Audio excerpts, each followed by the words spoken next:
Welcome to Uncoached, a podcast for volunteer coaches and parents trying to figure out this youth sports thing as we go. Each episode, we keep things simple. 5 questions to talk about practical insights that you can actually use with your youth athletes. Today, my guest is Coach Kristin Tullo, who's providing some outstanding content around mental performance systems. Technically, I think aiming towards hockey coaches, but from what I've seen, the insights really fit about any sports and anybody that's coaching youth athletes.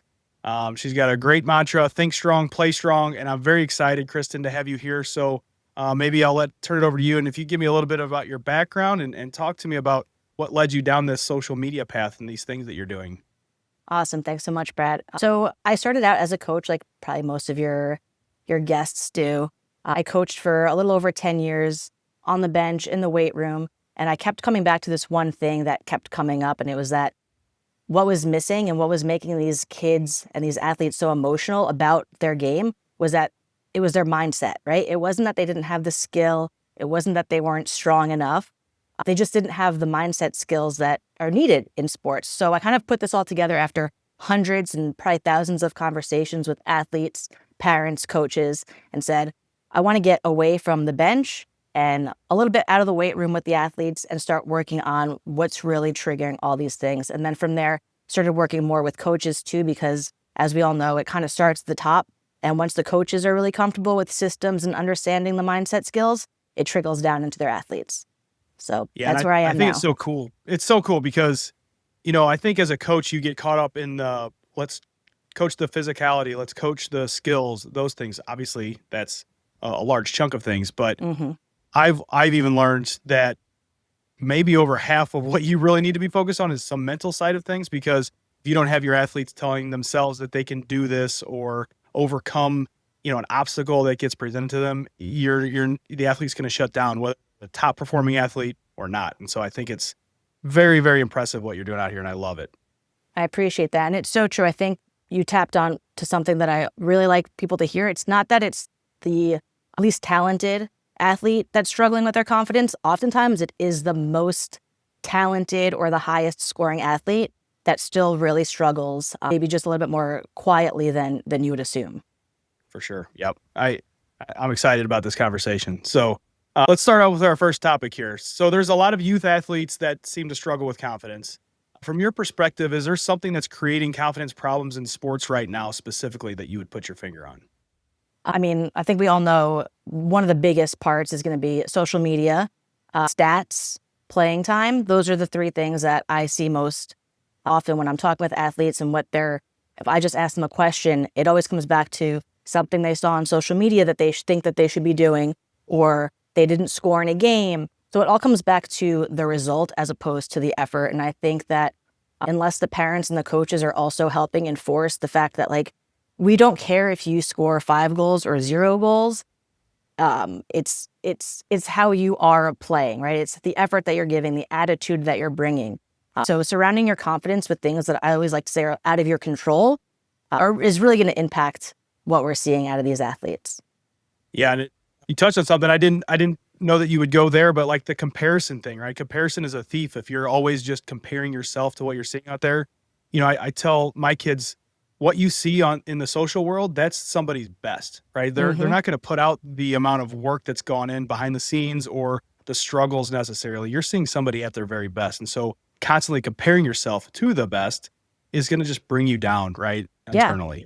And then assuming that you need all of those things in order to have confidence. So one of the easiest ways for me to always express this to my athletes and coaches is if I came onto your podcast right now and I'm just kind of really shrugged down and I can't even make eye contact with you and I'm just kind of not knowing what I'm doing, that would show you that I don't have any confidence, right? I've never spoken to you prior to this conversation. We've never talked about what we're going to be talking about here to any sort of extent.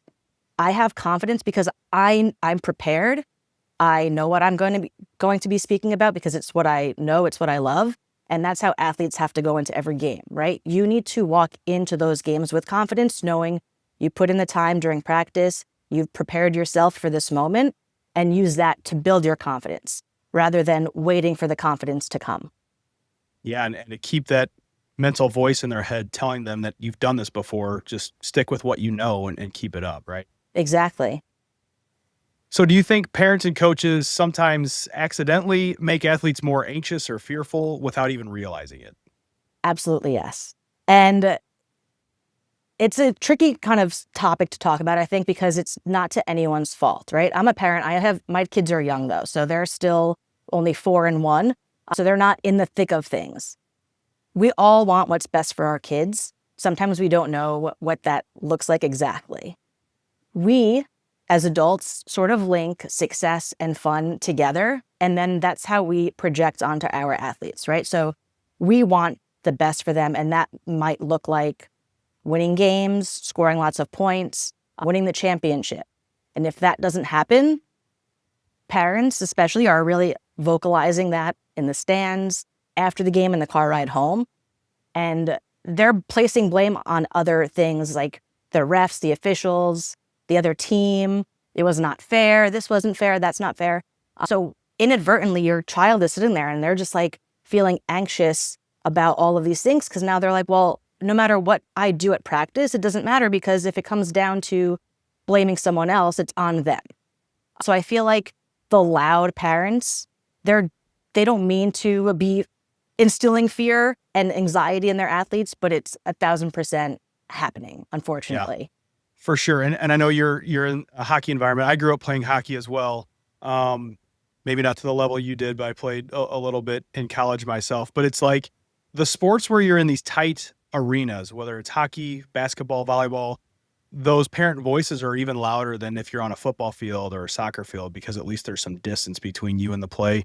Hockey's a little different; it's a little bit noisier, but I think you're spot on with the amount of vocal, nonsense that comes out of the stands. Sometimes I think it just hurts, not even just your own child, but just everybody on the team, everybody in that environment itself too.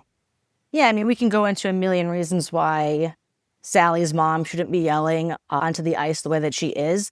But it's the other part of this is like the consistency from coaches, I think, is also impacting the athletes.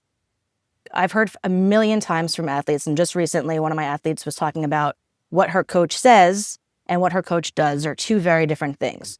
So if you are telling your athletes that how they approach practice, their productivity in practice, their attitude, their effort is going to help them gain more ice time, but they're not seeing that, it's affecting them, right? Whether you realize it or not, if I say, Brad, like if you show up to practice and you look ready and you're doing this and you're doing that, and I'm telling you exactly what I need from you, and then I'm still not following up on my promise to you, I know that you're going to go into the locker room and say like, well, but coach told me this is what I need to do, and it's still not helping me gain more ice time. So it's the consistency too that's kind of having a snowball effect along with these athletes. That's great. It's like lip service. It's like the coach is just saying some things that might get that parent or that kid away from them at the moment because they don't really want to get into the nuts and bolts of Exactly. things. But Yeah. like that's the advice is be transparent. It might not feel good to that athlete in the moment, but I think if you're a little bit more transparent and be honest with Hmm. them, that's going to help them in the long run. It's going to help you in the long run. For sure. Yes. So And if nothing else, it also makes the coach's job easier to kind of set those standards and then keep that consistent because then you won't have all of those emails after the game like, well, how come my kid didn't play X, Y, and Z minutes? Because you already know, right? You set the expectations at the beginning of the season and you follow through with that. And then you don't have to explain yourself. You're just kind of referring back to this is kind of what we talked about at our first meeting. And this is what I've seen from your athlete. They missed this practice, that practice without telling me. And that's why their playing time is not good, right? So now there's no fear involved in communicating with your coach. You feel comfortable having these conversations because there's no animosity built up. It's just straight through. Everyone's on the same page from the beginning. yeah, and what you're saying too really is hitting like a moment in time for me. My son's 9. We're playing a lot of baseball right now at the moment, and we've got some coaches that they preach, "Hey, let's have fun, let's keep things light." But when it comes down to the tournament that we're playing, man, it Uh-huh. turns tight really quick because we're trying to win. We're trying to squeeze out as many hits. We're getting a little bit more, somebody makes an error, we get an eye roll, or we get some yelling.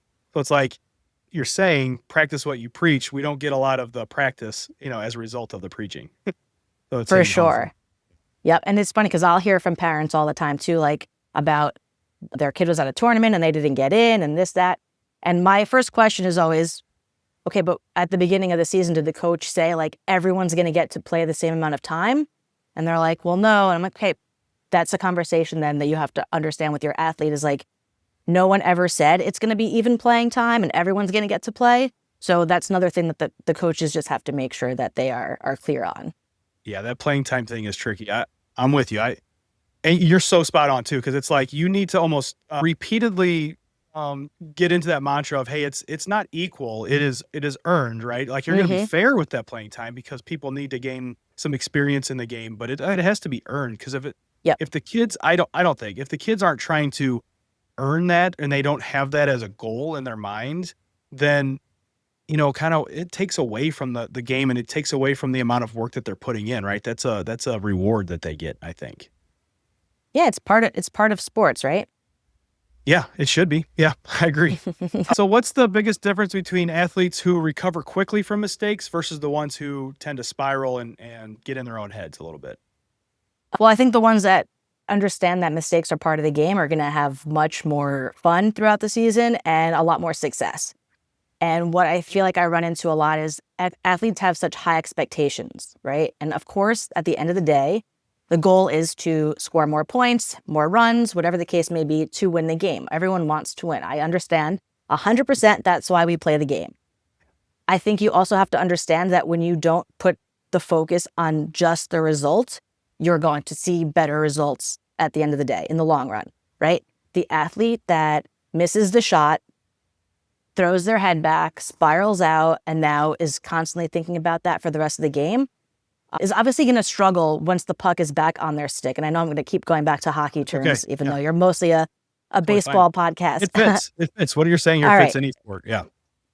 So that athlete's going to struggle, right? They might be more hesitant and get rid of the puck. They don't want to take that next shot. Where the athlete that understands that like what happened, I'm moving on, they're not going to feel that hesitation or they're not going to start second guessing themselves. And when they have another opportunity, they're going to be more likely to take it. And then they're going to see that they score more goals. So I feel like there's just a very interesting, comparison of that because, like I said, high expectations, but realistic expectations. So be okay with the mistake. Understand that it's the reset that's really going to be the difference maker. I don't care if you make 10 mistakes. I care if you make 10 mistakes and don't try for the 11th. And it's very cliche, but it's absolutely true. Do you have any tips or tricks or some insights on what players could be doing to do that reset? Yes. So that's like one of the main parts of my training that I do with my clients, my teams. You just have to acknowledge it, right? And then reset, right? So you want to just focus on the next play. So I like to say like do something physical, take a deep breath. And I know most sports are very fast paced. And you might not feel like you have that time, but there's always a moment, right? For hockey players, when you get back to the bench, if you still feel that, forget it. Understand that it happened. Don't ignore it, right? We don't want to just ignore things that are happening. It's always better to just acknowledge it and understand that it did happen. And then you just have to be able to say, okay, like my next shift, I'm going to do X, right? You're already worried about the next or focus on the next moment. You're not thinking about what already happened. So a physical reset, especially for hockey players. If I know for baseball players, I always say like your gloves, like tape. Yeah. Tape your gloves. For hockey players, I'll say like if you're on the bench, wipe the ice or the snow off your stick. Adjust your gloves. Do something that's going to kind of trigger you to be, okay, I'm doing this because it's my mindset reset. And then get ready for the next shift. Give yourself a job so that when you get back on the ice, you're already ahead of the game. Yeah. Well, don't give away too many tricks here. Let's people should check you out, right? It's what's your website? ThinkStrongPlayStrong.com, and people can go check out a lot of your content here and get the details. For sure. I have a lot of free resources on there for coaches. Parents would find it helpful. Anyone involved in sports would definitely find it helpful. And again, like you kind of mentioned at the beginning, it's all geared towards hockey, but you can apply it to business, relationships, any sport. Yeah, no, I think it's fantastic. And you, and I know we're talking about athletes resetting, but like my word of advice to coaches and parents is don't overreact when these errors happen. Let them happen. And you almost teach your players and your kids to know that when that error happens, they're actually learning. Like I was so proud Mhm. of my daughter the other day. She made, some mistakes in the soccer game, and she came off, she said, I made a bad pass. I kicked it right in the middle and they scored a goal. I was like, yeah, I saw it. It's okay. She's like, yeah, because, I made a mistake, but now I'm learning, right? I was like, yes, you learned because now you're not going to do that. And I was so happy. I was like, that's what I wish every kid understood is, yeah, you made a mistake and it's a bummer, but let's move on from it and take it as a moment where you just learned something very, very valuable.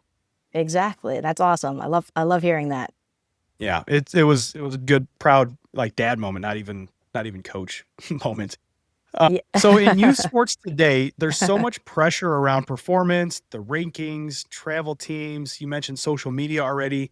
How do we help kids stay competitive without making their sport feel overwhelming? I think you just touched on that a little bit too when you mentioned like the coaches can't make a huge deal out of mistakes, right? So we've hit it already, but it's kind of focusing more on the effort, right? You want to inspire your athletes to want to show up. You don't want your athletes dreading practice because if you mess up in practice, oh, this is going to happen, right? We want to make sure that everyone's having fun. That's what it is at the end of the day. And when you're having fun, you play a little bit more loose, and then it's easier to see the good things come from that. Yes, and I'd love your perspective on this because I always think about, the stuff I'm gonna ask you, but I wanna know what I would say too, obviously. Um, but I think for me, it's to keep them focused, taking pressure off. In my mind, it's actually giving them a break away from the sport. I don't know if it's a month, it's a couple weeks, but it's something where, hey, let's get away from this and just come back to it fresh in a little bit. Where do you stand on this idea of maybe don't call it seasonality, maybe you will, but what are you thinking about like taking a break from that sport, not doing something year round?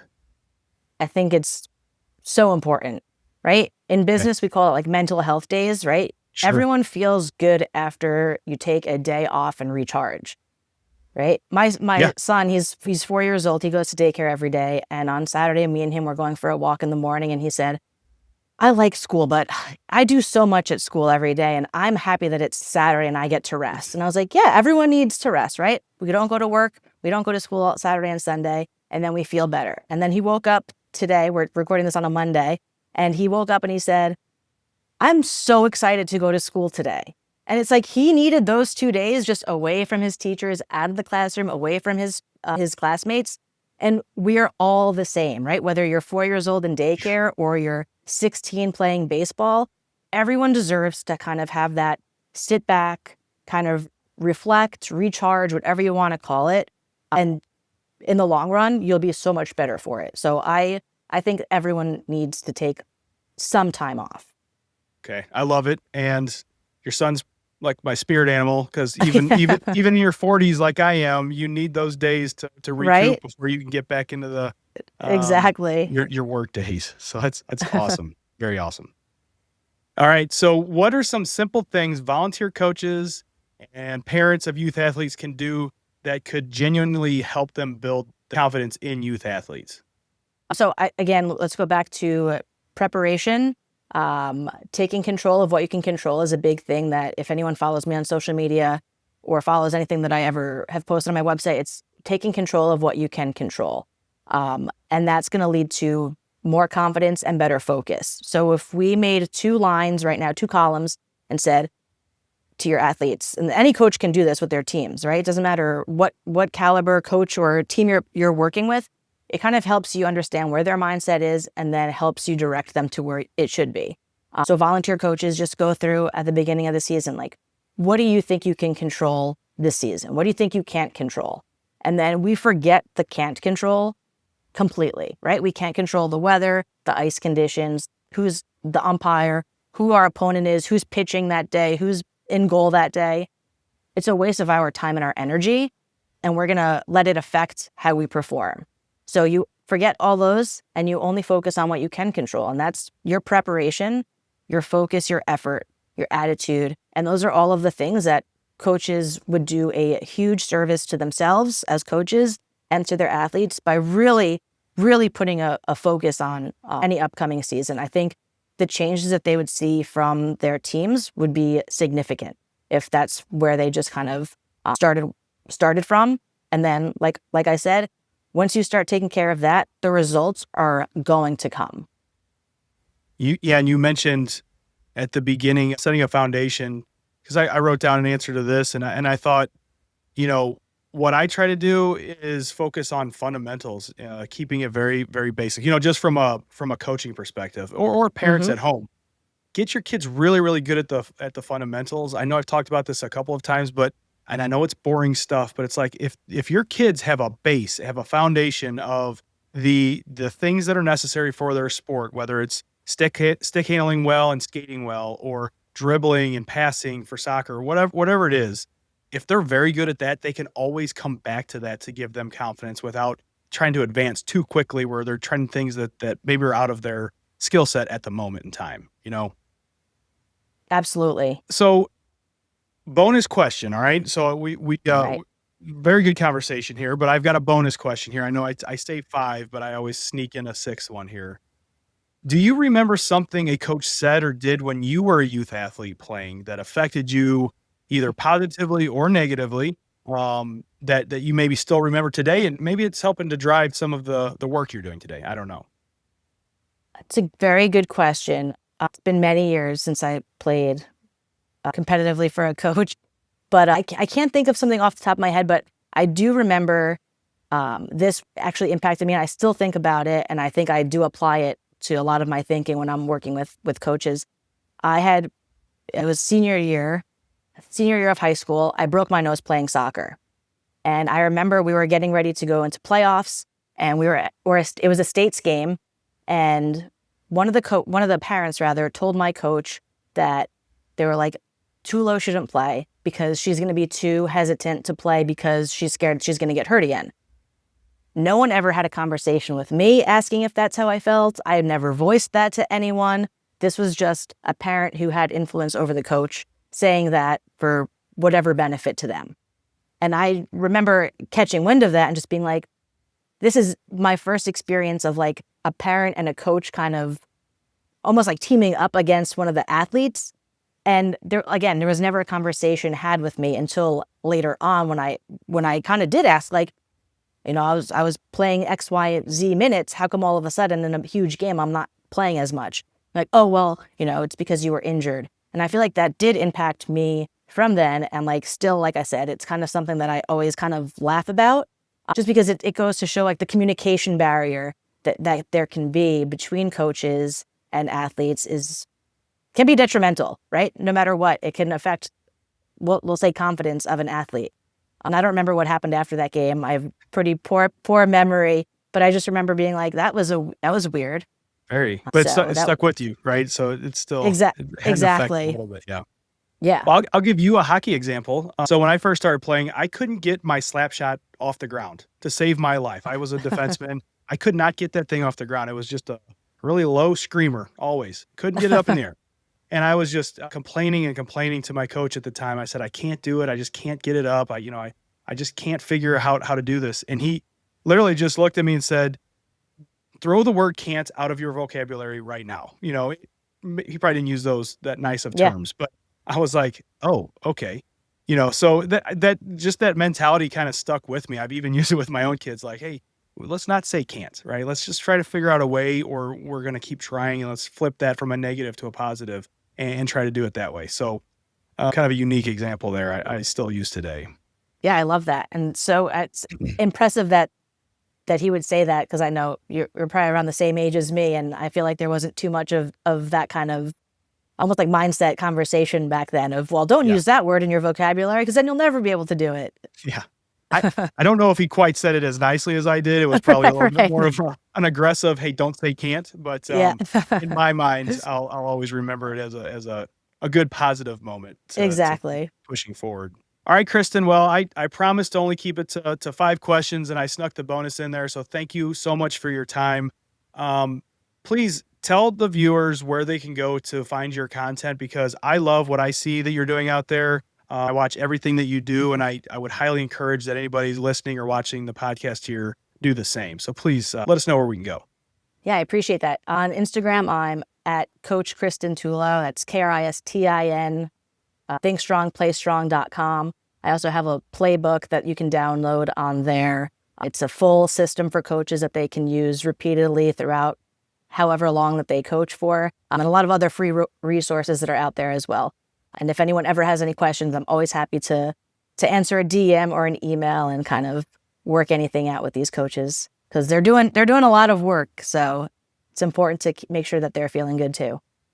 For sure. Well, I appreciate your time, and thank you for the insights you shared here. I look forward to see where your social media presence goes. It's an exciting time. Thanks, Brad. So if this episode helped you out, share it with another coach or parent who's figuring things out too. You can find Uncoached in this episode wherever you listen to podcasts. You can watch the episode on YouTube, and make sure to follow the Coaching Dad on Instagram, TikTok, or Facebook. We'll see you next time on Uncoached.